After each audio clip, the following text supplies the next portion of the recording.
I go through a pretty simple routine every day of making sure that I communicate with each staff member as far as what we want to do in practice. But I also make sure that everybody on my coaching staff has free reign to be themselves and to coach their position really without me managing it at all.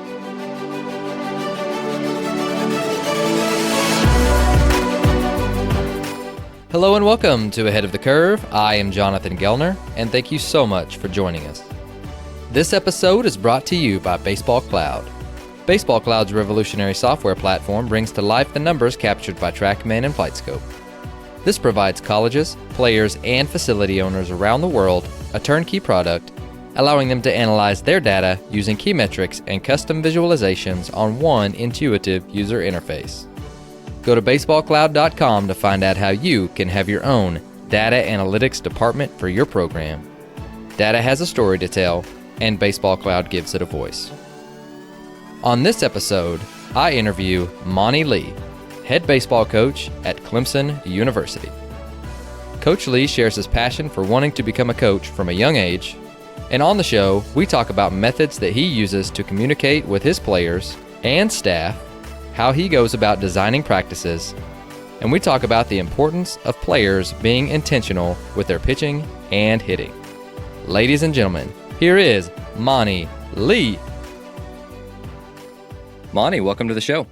Hey, thanks for having me. Excited to be here. Well, absolutely. And again, I've been a follower of you for a long time, and I'm glad to finally get you on the show and dig into some different player development stuff that you guys are doing, which is unbelievable. And I definitely give my stamp of approval if that one means anything. But if you've got any listeners who would like to hear a little bit about your background and why you decided to get into coaching, do you mind going into that for a second? Yeah, sure. So I'm very fortunate to work here at Clemson University, and everywhere that I've coached along the way has been in the state of South Carolina. I'm from South Carolina, grew up here. My whole family's from here, coached in this state my whole career. Got into coaching, really, to be honest with you, never thought about doing anything else. Just knew from a very young age. I can remember being 15 years old and my high school baseball coach asking me, what I wanted to do when I grew up. And I told him I want to come back and be the high school, the head baseball coach at Lugoff Elgin High School where I grew up. And I just remember just my earliest memories of what I kind of saw myself doing once my playing career was over. It was always coaching. So when I went to the College of Charleston, I was an education major, again, with the mindset that I was going to be a high school teacher and a high school baseball coach. And somewhere along the way, I just happened to wind up, going the college route, and it's worked out great. So that's kind of my story in a nutshell when it comes to coaching. I don't know what reason it was, but for some reason I just always wanted to coach, and I've been blessed to be able to do this, make this my career.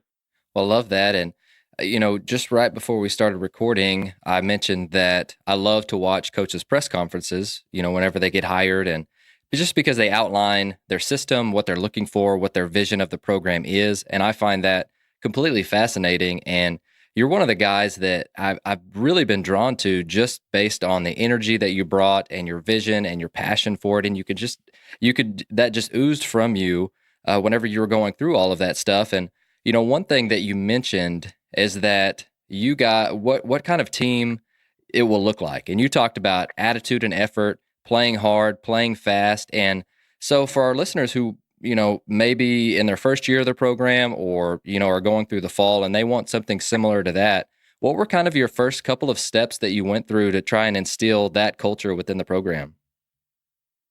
That's a good question. And that's probably a question that would take me quite a while to answer. And I may get a little scattered and go in some different areas trying to answer the question. By all means. But for me, I believe that a program has to be built, number one, with the standards of excellence that you're looking for as a coach on the practice field, day in, day out, in the weight room, in the classroom, in the community. You have to build an identity and a culture that you want as a head coach. And just from the baseball perspective, the first thing that I try to instill in our guys is that everything that we do on a baseball field, we are on offense. And what I mean by that is that whether we're throwing the baseball, whether we're pitching the baseball, whether we're catching the baseball, bunting the baseball, hitting the baseball, running the bases, everything that we do on a baseball field, we're going to be extremely offensive minded and attack. I love it. And there's nothing in this game that is defensive. Yes, we play defense, no question about it. We all know the value of defense, and we work on defense every single day, but we don't work on defense any differently than we do offense, so to speak. So if you were to come and watch us, I think the one thing that you would see is just we practice very offensively in that we want our pitchers to throw every pitch with conviction and with intent. We want our infielders, when they're throwing the ball across the field, to throw the ball with intent. We swing the bat with the intent to do damage when we swing the bat, and we run the bases as hard as we can until the defense makes us stop. That's kind of our mantra on the base pass. So I like for our guys to make a lot of mistakes and ask a lot of questions and fail a lot in the practice environment, because that gives me as a coach, like many other coaches, the opportunity to coach them. So we try to eliminate the fear of failure. We try to eliminate the result aspect of it. It's more about the process of just being on offense wherever you are and whatever you're doing. And I think that's where it kind of starts. And then we do the same thing in the weight room. If you're going to go into the weight room and watch our guys work out, you're going to see a tremendous amount of aggression and intensity in the weight room with just how we train. One thing that we tell our players, the weight room is a place where you train. It is not a place where you work out. When I go into the weight room with our coaching staff, we get a workout in. Mm-hmm. But when the players go in the weight room, we train. And it's just a mindset that every day practice, every day in the weight room, we are training with intent and with a mindset that we're going to get better every single day. And it's the same way on the academic side of things too. We're going to hit the ground running academically. We're going to be on time. We're going to sit up front. We're going to go to every class. We're going to engage in the class. We're going to engage in our tutoring sessions and in study hall. And we're going to engage in our community and be a part of the community. We want our guys to be great citizens, and we try to do as much as we can to give back to our community through some of the things that we do. So, again, it's just that mindset of just being aggressive, offensive, doing everything with intent, and not being afraid to make mistakes and fail, because that's how we all learn and grow. No, I think that's fantastic. And, I wrote down several different notes from your press conference to ask you, and I think you hit on every single one of them, which, leads me to my next question is, let's talk about this fall. We're by the time that our listeners are listening to this, they're right smack dab in the middle of it. And you mentioned that you wanted your fall sessions to be tough and competitive. So how, what are some different practical ways you're doing that? And if you don't mind, just kind of give us an idea of what you're doing within the time restrictions that you have. Well, it's a great question. I think in just my mind and the way that my mind works when it comes to trying to develop a team in the fall, I think the fall has got to be really tough. And what I mean by that, it's got to be challenging. It's got to be fast-paced. You got to throw a lot at them. You got to speed them up so that they can slow the game down. That's one important concept in the game of baseball and with a lot of other sports, is being able to slow the game down. And I think you slow the game down by speeding the game up in the fall. So you don't see our guys like sticking their toes into the deep end, to see how cool the water is. We're gonna push them right in there. When you watch our practices, we're gonna hit velocity daily. We're gonna hit spin daily. We're gonna challenge our players in the practice environment. You don't see a lot of front toss and a lot of nice, easy BP and a lot of nice and easy tee work. If we're hitting off of a tee, we're typically going to make sure that they're hitting with a heavy bat or some sort of implementation to make that that when we hit into cages then or at different angles. We do a lot of onset and offset BP. We do a lot of mixed BP with double machines, fastball, breaking ball. we just want to make sure that everything that we do, that it's challenging and that it's fast. And when we practice on the field, we don't take fungos. I don't believe in just taking rep after rep after rep of fungos on the field. We do a lot of side toss where I actually hit them, where a coach will side toss me the ball, and I hit balls with top spin at much faster speeds than they would get if you're just hitting a nice, easy fungo. We have the expectation that our guys are going to play every ball off the bat in batting practice at game speed.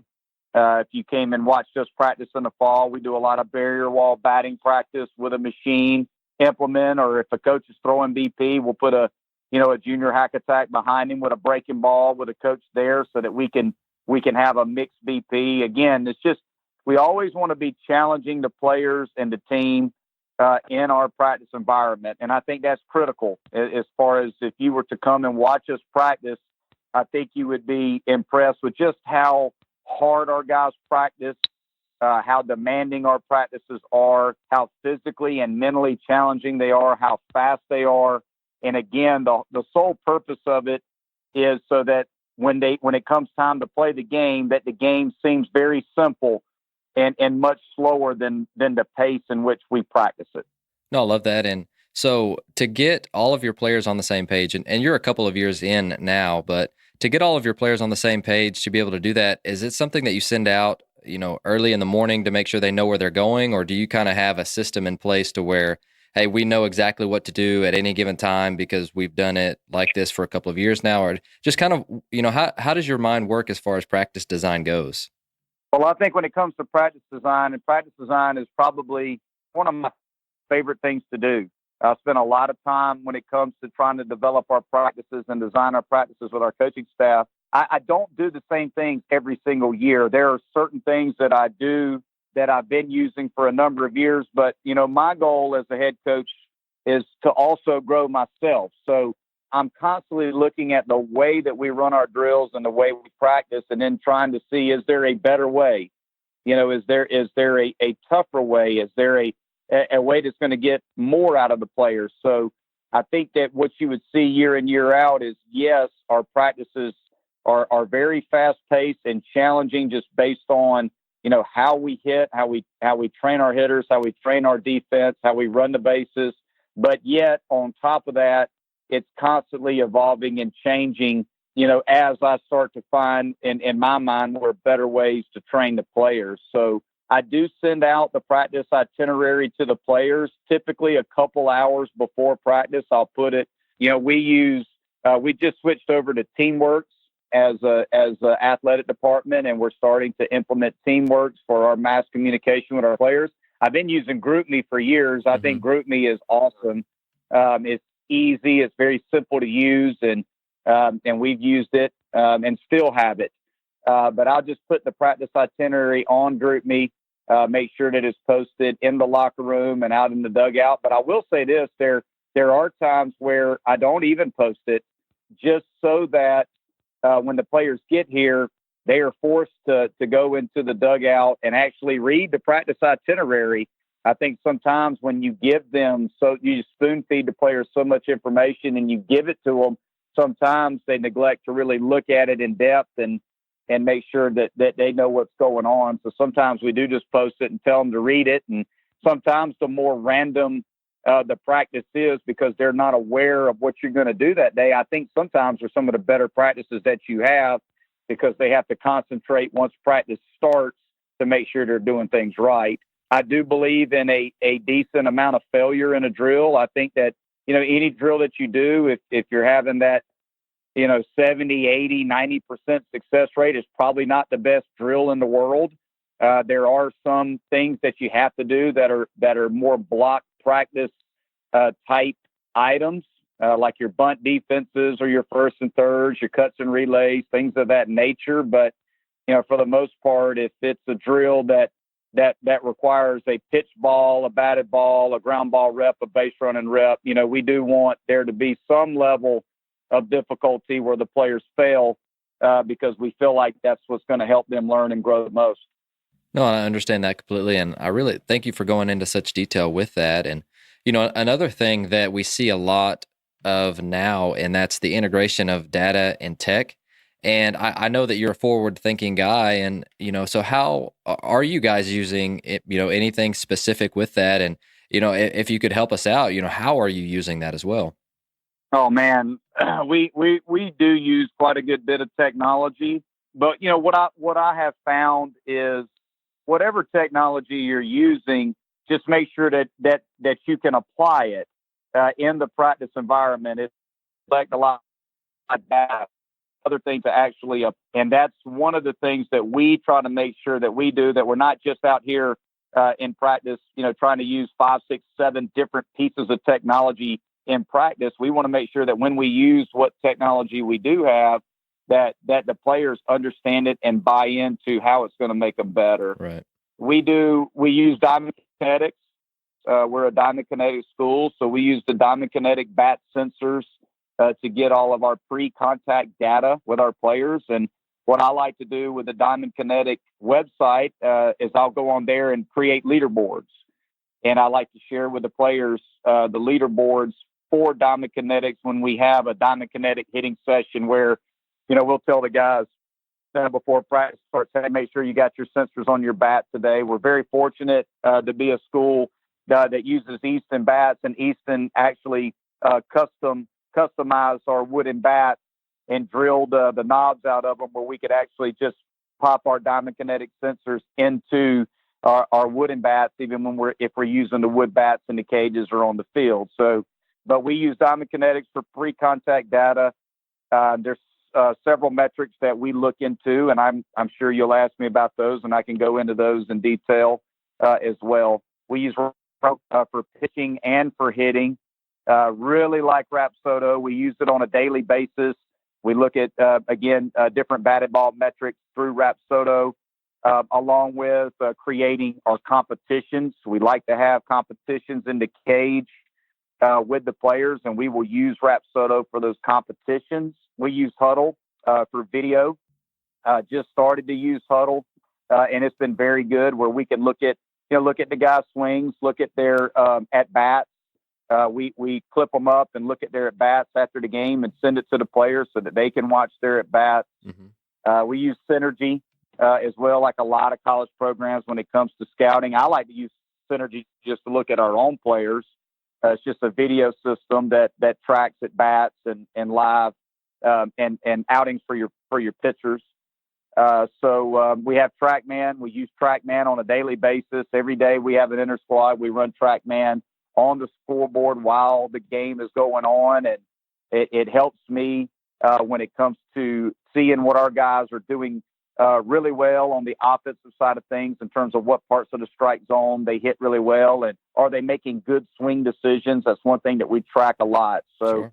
That's I think that's a good bit of it. But I would say the ones that we use the most, again, would be Diamond Kinetics, Rapsodo, Huddle, and TrackMan.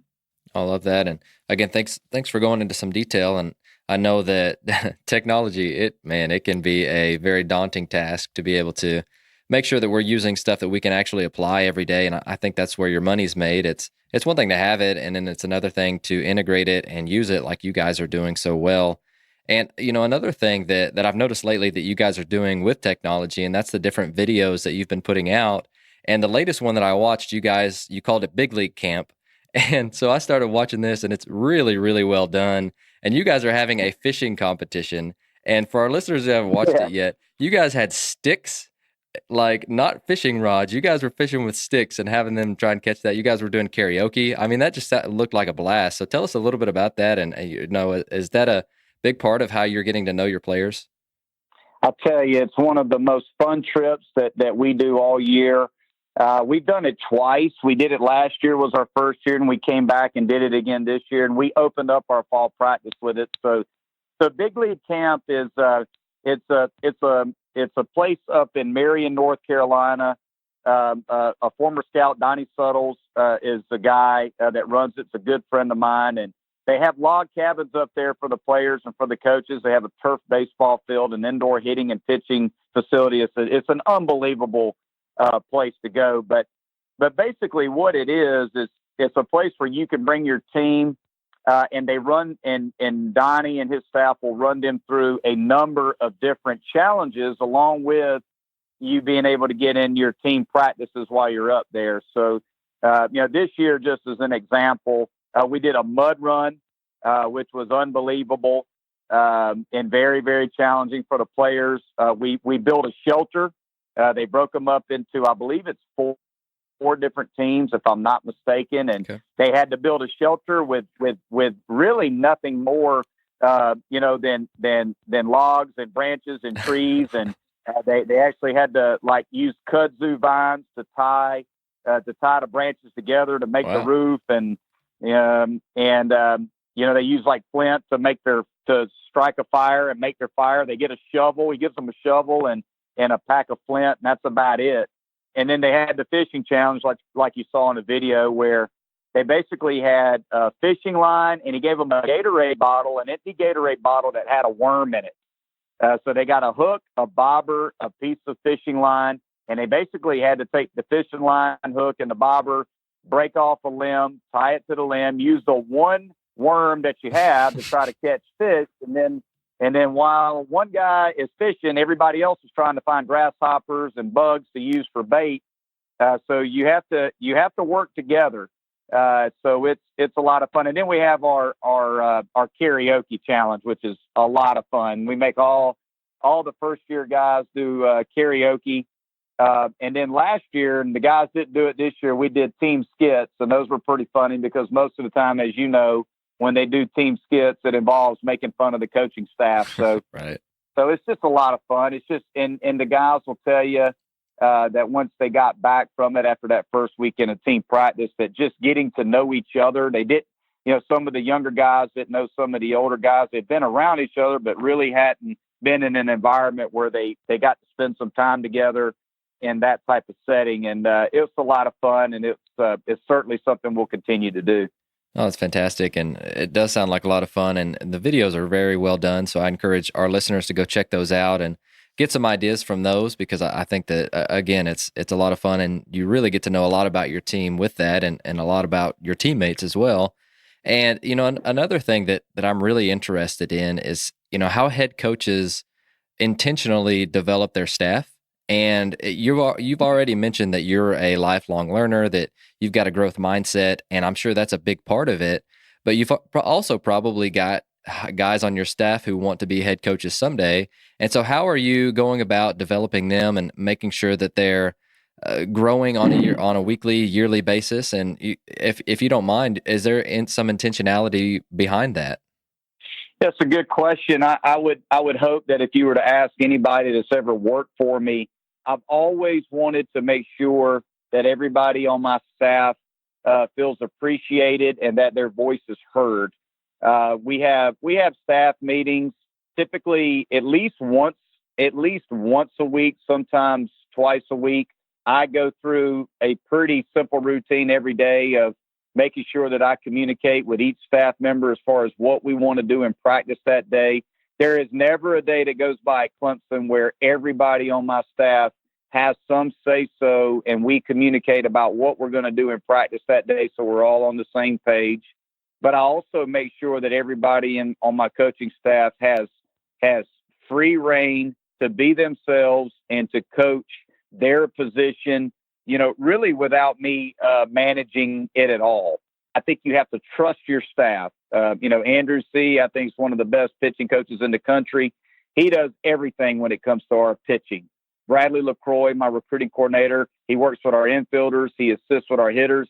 He does whatever he wants with the infielders, however he wants to teach them. And again, I give those guys just full autonomy to run their side of things the way that they want to do it. Again, I have Jared Broughton, works with our base runners, our outfielders, assists me with the hitters. And, JB, again, works pretty much does whatever he wants to do when we're working on base running. Again, he has free reign to coach those guys the way that he wants to coach them. And I think that's the thing that you would see with our staff. And what I've always tried to do is it's really a we thing. A coaching staff it's all of us with the same voice. That's very important to me, that we have one voice, that we're all speaking the same language and coaching the same coaching with the same terminology and doing the same things. Now, I may say it a little differently than Bradley or JB or Andrew, and obviously I want their personalities to come out. I don't want everybody to act like me.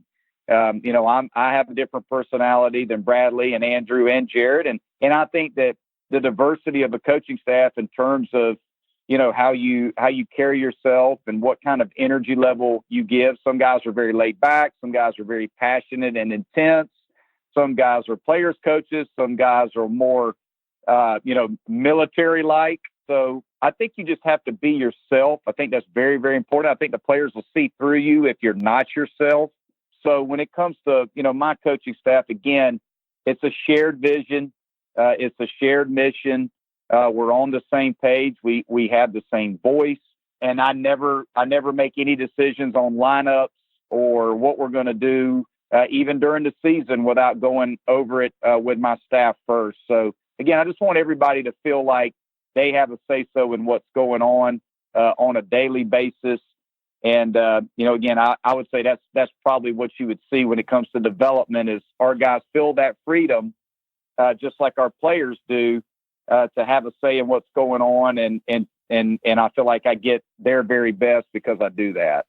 I really like that a lot, and you can definitely tell that you're a guy who you'd be a great guy to work for, because I think that that's what most growth mindset coaches would want. They want to be able to coach their positions and get to learn from you and do some of the different things in the process. And so another thing that I've noticed, it just looks like your guys are having so much fun. It looks like they just love to play for you and the coaching staff. But, besides the standards that you went over earlier, what are some different rules that you have of like, guys, I love you and I want you to do really well, but here's where we're drawing the line and here's what we expect out of you to make sure that you're successful in our program?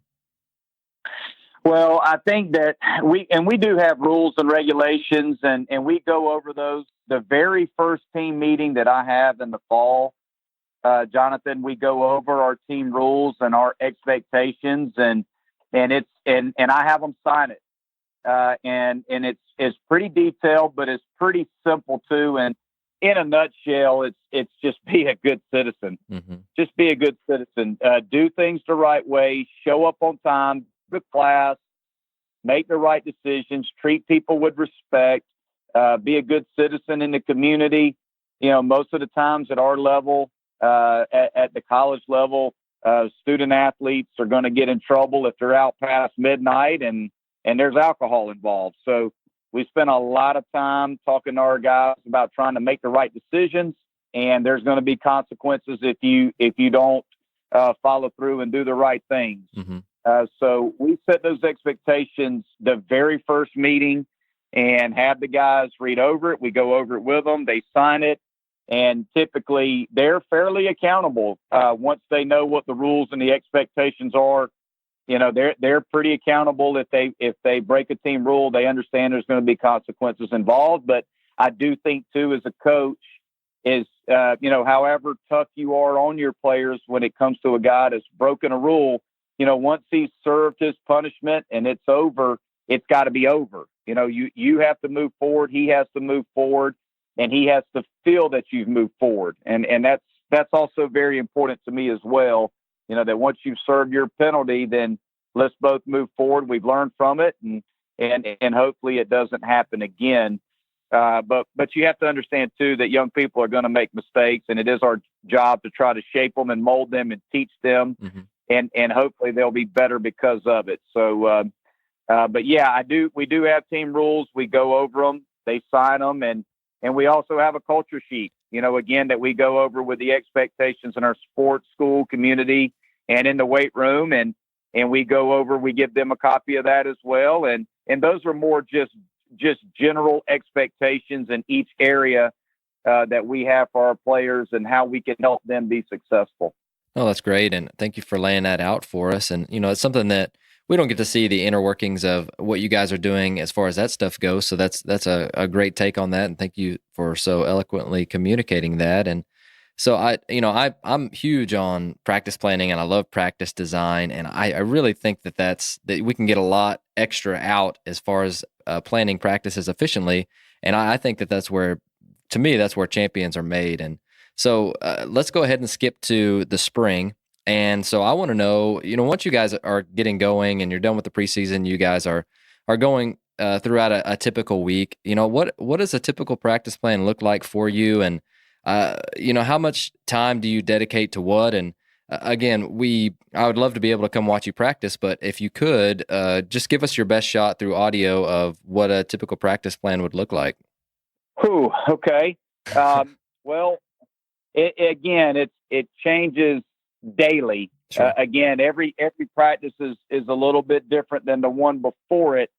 But I would say, during the spring, we try our best not to have them on their feet quite as long as we do in the fall. Our practices are typically more along the lines of a 2-hour practice or so, 2 to 2.5 hours max in the spring. But I will say this now, I get after it in the spring too.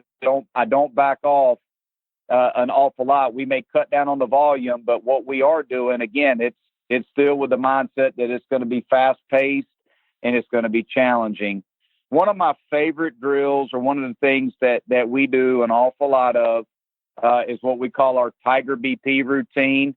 And we also do a 3-team double hack attack game. Okay. I'm a big believer. I'm a big believer when it comes to training a team that the ball comes from the mound, it goes to the plate, and then it goes out into the field. So we're going to try to do everything we can to replicate the game environment to the best of our ability and make sure that we're getting as many reps as we can in the game environment. We certainly spend a lot of time in the cages, and I can go over what we do in the cages with our guys. But as far as practice goes, we're going to try to make sure that we hit on the big parts of what's going to happen 95% of the time, which is catching and throwing the baseball, running the bases, and hitting the baseball. So I do spend time on bunt defenses and first and thirds, cuts and relays, fly ball communication. We try to hit on those more in that 3-week period right before the season starts. We touch on them in the fall, but quite honestly, again, in my mind, you want to work on the things that happen the most in practice. So, our practices are going to be geared more, again, in that Tiger BP / double hack attack game setting. Mm-hmm. And Tiger BP is a drill that I got from a good friend of mine, Mark Reardon at Iowa Western, who's unbelievable. Mm-hmm. And he calls it Reaver BP, and obviously I call it Tiger BP. But basically, and it's probably, if I had to say, I can't necessarily think of what we need to work on today, then we're probably just going to do Tiger BP. And Tiger BP, basically, you put your team into 4 groups. Groups 1 and Group 3 can be your infielders. Groups 2 and 4 can be your outfielders and catchers. And basically, you have a full team on defense. One of the groups is hitting and the other group is running the bases. You write out your BP rounds. We typically would do 4 to 5 rounds of BP. It's 4 swings per round, and every other rep is a live batted ball base running rep. So it's dead live. So on the dead reps, the coach throws a pitch or we feed a ball through the machine, and we do it with both. It's a dead ball. We put a pitcher with every outfielder, and we put a pitcher behind the batting practice pitcher with a screen in front of him with a ball in his hand. And every ball that is hit into the outfield on the dead ball read, the pitchers play it. So they just make sure that no balls are in the outfield because the next pitch is live. And when it is live, the base runner is running live. The hitter hits it live. We don't use any batting turtle. We just put a base screen behind home plate with a catcher back there, and the ball is hit, and we play it live.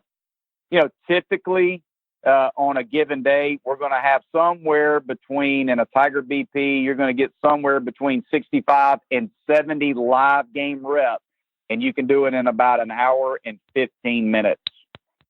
So it is a tremendous amount of game speed volume in base running and hitting and on defense. And again, each batting practice round can be whatever the coach wants it to be. We just do it in rounds of 4, and it's dead live. The last live rep, the batter runner runs it out as well, and then he returns to home plate to await his time to go into his next round of BP. every ball that hits the L screen is a ground ball back to the pitcher. So the pitcher standing behind the BP thrower, he gets to throw the ball to wherever the out is. It's very game-like. It's very fast-paced, and we do it on a weekly basis. Anytime we have a Thursday night practice on the road, we do Tiger BP on the field because we just feel like we play about 2 to 3 games worth of defensive live reps on our opponent's main field in that Thursday night practice, and you can get done with it in an hour and 15 minutes tops. So that's one of my favorite drills. Again, it incorporates all aspects. You don't have to do cuts and relays with your team throughout the season if you take one day and do Tiger BP once a week. Mm-hmm. That's a huge one for us. We started doing a 3-team double hack attack simulated game once a week, sometimes twice a week in the fall. Sometimes I'll do it with a right-handed pitcher. Sometimes I'll do it with a left-handed pitcher. And we have a 1 hack attack that's on extension legs that we set up on the mound, and we'll put it, say, on a right-handed fastball at 90, and then we'll put a regular hack attack in front of that machine and put it on breaking ball. That way the breaking ball climbs out of the lower machine into the same tunnel that the fastball is coming out of. And we will play 3-team simulated games, and we have a process sheet that we use where basically no ground balls count towards you don't get a point for ground balls that get through the infield unless it's an RBI situation where you drive a runner in. But every ball hit into the outfield on a line, if it's a single, you get a point. If it's a double, it's 2. A triple, it's 3. Home run is 4. And then you also get however many points you drive in. And we play literally for 15 minutes with a 5-minute break and then rotate. And so it takes about an hour to run the drill. And I'm telling you, our guys are very tired at the end of it, but they get an awful lot out of it because the machine is every at bat. A lot of times they'll get about 5 at bats in the drill per player, and it's 5 at bats of mixed BP of a breaking ball and a fastball at game speed from 55 feet. So it's very challenging, but it's also very fast paced, and the guys get a lot out of it. So I'm a big believer in anything again that makes you run the bases, play defense, and swing the bat at game speed in the game environment. So those are 2 things that I would say a bulk of our team practices are geared towards. Now we'll do a batting practice session before that, or defensive work before that. But if you watch Just Take Defense, again, it's side toss ground balls where the guys are playing, again, 90, 95 mile an hour, 100 mile an hour ground balls off of a fungo with a side toss. We're trying to hit them as hard as we can to make it as challenging as we can. Same thing with if we're doing, catching work. We're always going to do our catching work from the game mound off of a hack attack. Okay. And then we'll use the hack attacks for outfield work as well. So we just want it to be challenging and as game-like conditions as possible, because we feel like that's where guys continue to get better and better and better. No, I love that. And I think that, you mentioned making it game-like, and I don't think there's a better representative design than, what you just went through, which is really, really good. And you intrigued me with the, cages talk, and you mentioned you would go into that on just your regular BP setup, but what are you guys doing in the cages? So what we have, and we have 2 square cages and 2 long cages at Clemson, and we have one cage that we kind of call our data cage, where we have launch angle ropes in there at 10 degrees. So the guys get that good visual of trying to hit the ball 10 degrees and above. We run Rapsodo in that cage where the guys can watch while they're hitting their Rapsodo numbers in that cage. We use a junior hack attack in there. And there's times where we'll do straight ahead fastballs. Sometimes we'll do angled fastball work in there. But in our square cages, a couple things that we're doing this fall that I really, really like, we do onset and offset. So one would be set up for a right-handed opposite field angle or an offset angle, and the other cage would be set to the pull side or the front hip or the onset angle. And that way, whether I'm a left-handed hitter or a right-handed hitter, I can bounce back and forth between each square cage, and I'm getting a pull side angle, which really helps our guys when it comes to contact point out in front on a good fastball, along with helping them to stay connected and learn how to rotate properly to get the head of the bat to a pitch that's out in front of them and pull it properly. And then the offset angle is really good for staying connected, for the elbow sliding into the right spot and getting into rotation the right way and sequencing. So, I'm a big believer that if you want guys to sequence their swings correctly, do a lot of offset angle BP work with them. And if you can do it with a machine, that's even better. And then if you want them to really learn how to accelerate the bat through the zone and create some rotational power, then do more onset work to the pull side or the front hip angle.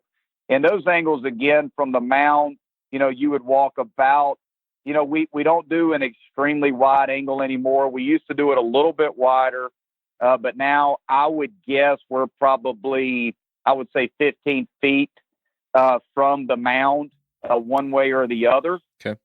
And we do those on a daily basis.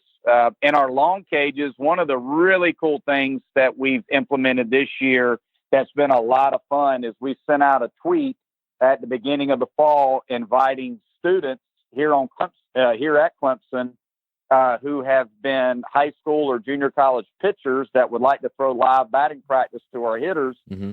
We set up a workout for those kids, and we actually have 7 student managers that come and throw live batting practice from the mounds into cages. We put an L screen in front of them. I love and that. They throw live every Wednesday. We call them our BP studs. We give them beer and they get loose and they come in and they pitch live to our guys every Wednesday. Man, that's awesome. And we put a couple of our bullpen catchers in there and they catch them, and our guys just get in there and just let it eat on Wednesdays in the cages with onset and offset angle BP, along with live arms throwing to them in the other 2 long cages. And that's a lot of fun. That's a lot of fun for the kids and very challenging. And those guys, they throw a ton of strikes, and we actually have a couple guys that throw in the mid 80s that are student managers. So it's pretty challenging in the cages at 60 feet when you got a guy throwing that hard, but our guys love it, and it's been a really cool new thing that we've been doing on the development side for our hitters. I really like that. I think that's using your resources, and I'm sure that there are some guys that are really good that are just going to school there, and that's really, really cool and really well thought out, and I really do. I love that. And something else that maybe you can help me with, and something that I've tried to get better at over the last couple of years, especially because I think it's really, really important, and that's better communication within, not just about different things that are going on within practice. And so just giving you an example, you've got a kid, you've got 30 guys on your roster. That's a D1 roster, right? Yeah. Okay. Yep. So you've got 30 guys, and you've got like the guy, the number 30 guy, and he's just not getting a ton of playing time. He's a great kid, and he's working his butt off. And I've tried to get better at making sure that I go up to those kids and tell them whenever I see stuff that I think is really good or that they're helping a team, I'm trying to go out of my way to be able to do that, because I don't want them to get lost in the shuffle. And I think that's a huge part of player morale. I think that's a huge part of team morale. And I'm trying to get better at doing those moments. But we as coaches, we get so busy during the season of all of the different, being pulled in all of these different directions. And so do you do something similar, or do you have a system for that? Or is it just kind of based on feel? But even moving guys up and down in a lineup, is that a conversation that you have? Because I'm trying to get better at the communication aspect within the team setting of guys that aren't playing every single day. Because we talk to those guys quite a bit, or the guys in our position groups. But some of the other guys, like say a PO on our team who's not pitching a lot, I may not talk to them very much. Does that make sense? Absolutely. No, it certainly makes sense. And I think I would imagine that every head coach who goes through that, it's not the easiest thing in the world to deal with, right? Because you care about these kids, you care about them, and you sometimes you probably don't communicate with them as much as you'd like to just because you feel bad for them. You know, you feel bad that they're not getting the opportunity. They're working hard. They're doing everything the right way, and maybe they're not getting the opportunity to get out on the field and compete like their teammates. So you feel bad for them. But I just think that it's the thing that I've always tried to do is I just try to be very, very upfront and honest with our players. And if a player, I have an open door policy like many coaches do, and I try to tell them exactly, you know, why they're not getting, you know, the game reps that the other guys are getting. But we also have to make sure that we have a plan for those guys is how can I get better as I'm going through this, and how can we do that together? One of the things that we try to do, we play on Tuesdays, we play on Friday, Saturday, and Sunday. So most of our weeks we're off on Monday, we play Tuesday, and then we play Friday, Saturday, Sunday. One of the things we've tried to do is on Wednesdays is have the guys that aren't getting a lot of innings, we try to have them throw live 2 hitters on Wednesdays as part of our practice plan. Sometimes we'll start practice off with it for like 45 minutes at the beginning of practice, and we'll just have live at bats and get those guys who aren't getting a lot of at bats. We'll get those guys to hit off the guys that aren't getting maybe the innings that they would like to get, so that those guys stay sharp. Because one thing that I have seen when it comes to developing players throughout the season is, you know, if you have an injury or two, all of a sudden you may have to play a guy that hasn't played in a couple weeks. And if he's at least gotten a couple of live at bats on a Wednesday practice, and you've got him in the cages hitting off, you know, the hack attacks or the jugs machines or whatever machines you use, and they're seeing velocity on a regular basis, then they can step in there and play for you and be able to compete for you. Or if a pitcher, you know, is not throwing a lot of innings, but he's facing hitters on a weekly basis, he's got a better chance of being able to come in there and help your team win when he gets his opportunity. So I think it's just something as simple as that. It's just making sure that you find ways as a coach to make sure those guys get game reps, even when they're not playing in the games, but you're also communicating with them as far as what you're seeing as a coach and what they can do to continue to get better. But yes, that is a challenging thing to do during the season. And I'm the same way. It's tough for me to communicate with the pitchers probably as much as I would like to, just because I'm not the pitching coach. I'm so much more on the offensive position player side of things that I don't communicate as much with the pitchers as Coach C does. So it's just something that you constantly have to work on, but you have to be honest with them. And that's the thing about it too. You know, coaches understand this, that, you know, people tell you, you know, players tell you, you know, hey, be honest with me. Well, they want you to be honest with them until you're honest with them too. and sometimes it can be a tough conversation. But I think oftentimes kids will come out of those conversations and respect you more for being upfront and honest with them, even though sometimes it hurts. But in the long run, they're going to respect you for it and appreciate you for being upfront and honest with them. Right. Yeah, that's another aspect that I'm trying to get better at with age, and that's, you know, telling the truth, but in a productive manner and not being harsh, but also not sugarcoating things. And I think that's something that we can all do a little bit better of. And so at the end of the show, I like to do some lightning style questions, and some of these take 5 minutes and some of them take, you know, 10 or 15 seconds. But if you had advice to give to any first year coaches who are listening, what would your best advice be? Be yourself. I know that's very cliche and you hear that all the time, but I think it's very important to be yourself and listen. You can learn so much from just sitting back and listening. I think oftentimes young coaches, they want to try to make an impact so hard that they're overly aggressive, and they probably talk too much and coach too hard and try to change things too much. I think sometimes just sitting back and listening can pay dividends for you, and then making sure that when you do say something to a player, that it matters and that it counts. I think you can learn a lot by observing, but I think you have to be yourself.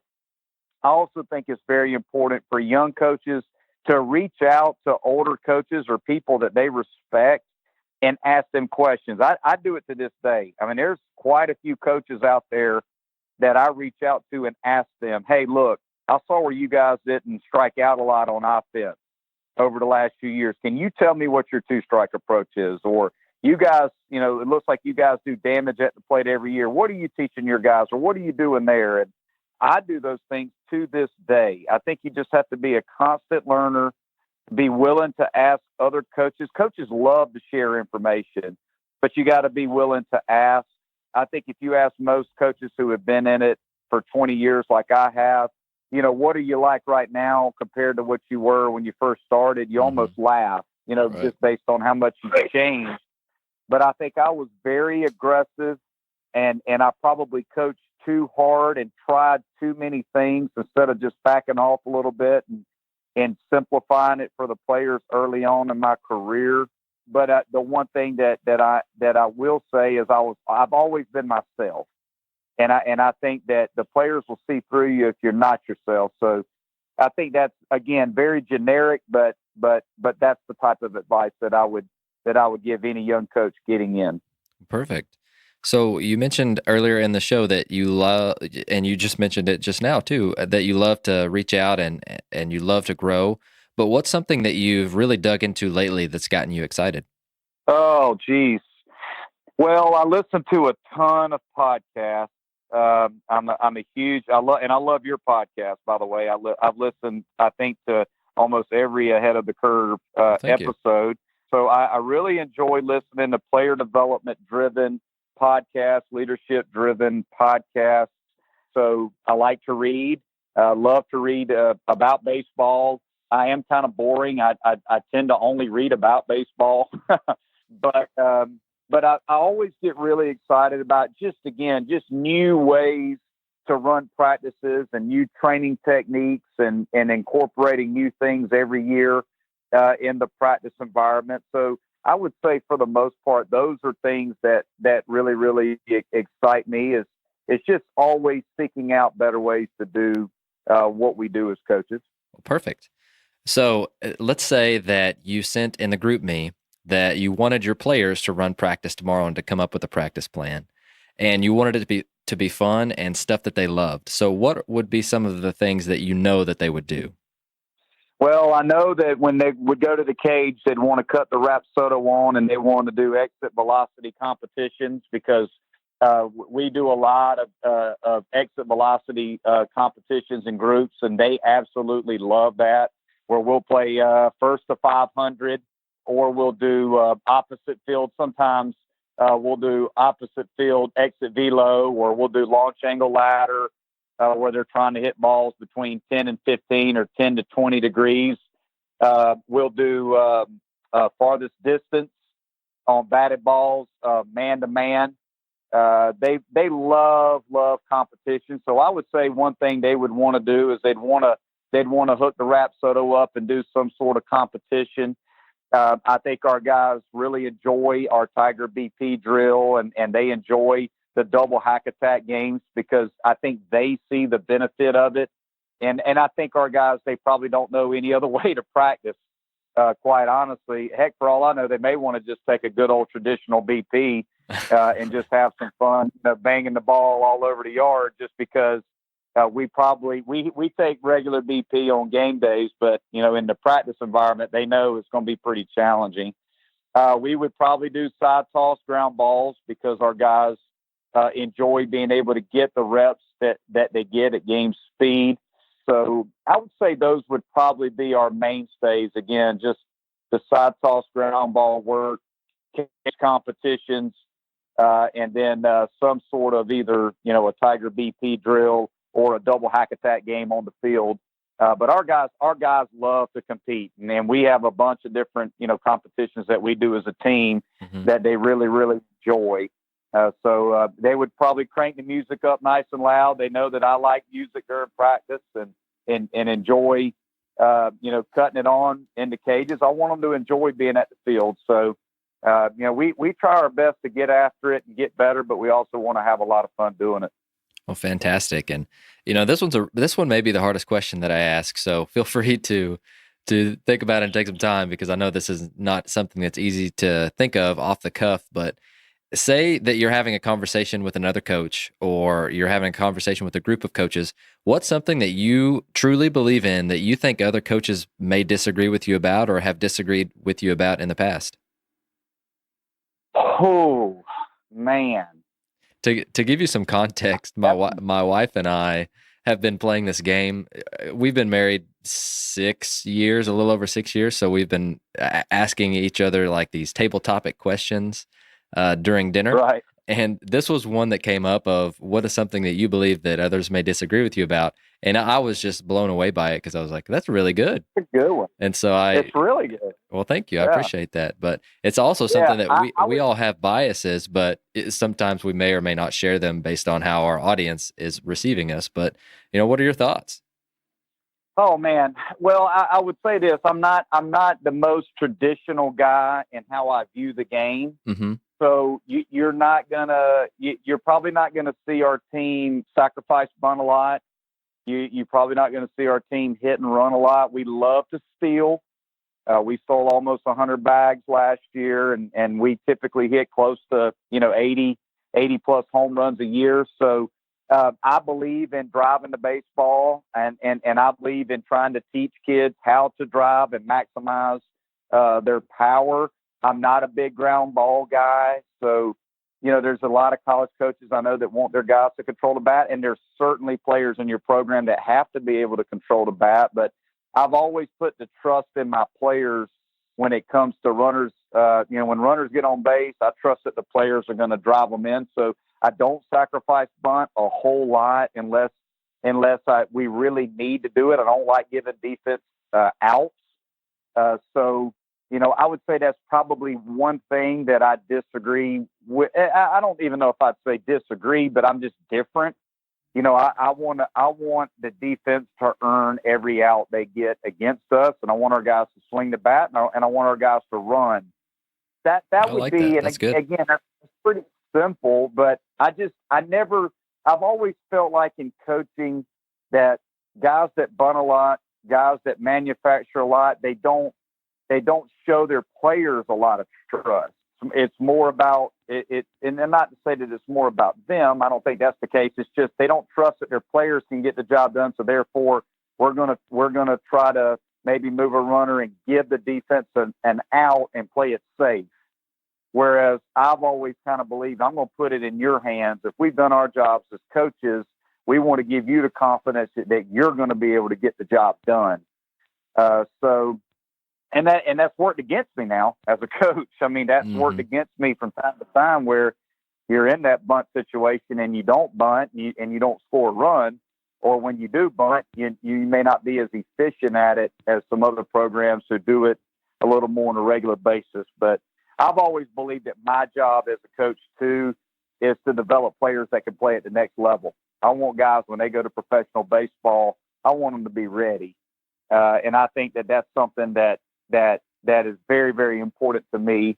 And again, I don't know if that's something that I necessarily disagree with other coaches, but I'm just maybe a little bit different in that I give our players a little bit more freedom to play than maybe other programs do. And that's certainly not any knock on any other program out there. No doubt. I like that. And again, it's just your unique stamp on your program. And thank you for explaining that. I think that's really good. And so the last one, you've mentioned my podcast, which I really do appreciate you listening. I'm truly humbled that you have listened to so many episodes. But do you have any other resources that you'd like to share for our coaches who are consistently trying to grow themselves? Oh, man. Well, I've got a few. I would recommend just a few books that I really like for any baseball coach that's looking to try to figure out how to develop practice plans and goals for their team.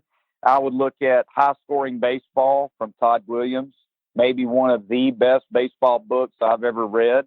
Okay. That's an outstanding book. The Baseball Coach's Bible, it's an older book, but it's one of the first baseball books that I read, and I thought it was very, very valuable, had some great chapters in it. Heads Up Baseball, again, very simple read, but a very effective book when it comes to teaching the mental game. I think those three, if I had to pick three books, would be three that I would buy if you're a coach that's new to the profession. Podcast. I also read a lot of John Gordon. I love John Gordon. Anything that John Gordon puts out. I'm reading the MVP Machine. I know that's a big book out right now, and I think it's pretty cool. I'm reading The Goldmine Effect, which I think is a really cool book. We read Legacy as a team last year. Legacy for any coach is an incredible book. As far as podcasts go, man, I like a lot of different podcasts. Again, listen to Ahead of the Curve. My favorite go-to every single morning after I drop my daughter off at school is I cut on, I don't know if you've ever listened to Success Hotline with Dr. Rob Gilbert. He is awesome. So I listen or call the hotline every day and just listen to his messages. A lot of his are very simple. They're 4 or 5 minutes long, but very, very good. So that's just a few of them, but yeah, I like to read and love to listen to podcasts. Well, fantastic. Well, Monte, I can tell you this: if I was good enough and I had any eligibility left, I'd be signing the dotted line right now. And I appreciate you going into such detail, and you can just tell that you have such a passion for what you do. You can tell that your players love playing for you because you love them, and you are trying to grow yourself in the process. And that's a truly, truly blessing thing that they have. But if you were going to leave our listeners with anything, well, first, if our listeners would like to get in touch with you, would you have somewhere online that they can do that? Yeah, absolutely. So they can follow me on Twitter at Monte Lee CU. They can email me. My email address is Montel, all lowercase, MONTEL at Clemson.edu. Would encourage any coach out there, if I can help them in any way, if they ever have any questions about anything baseball related or whatsoever, just send me a direct message or an email. I'd be more than happy to help them any way that I can. Well, perfect. Is there anything else that you'd like to tell our listeners before you go? No, just Jonathan, I really appreciate the work that you're doing. And I'm not just saying this because I'm on your podcast. I've listened to, I think, almost every one of yours and just enjoy them immensely, and just want to thank you for all that you're doing for our game to help it grow.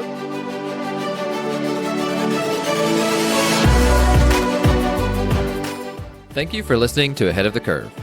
You can subscribe on your favorite podcast platform, which could include Apple Podcasts, Google, Spotify, Stitcher, or YouTube. And if you're enjoying the podcast, please share it on social media to help get the word out. Once again, thank you for joining us.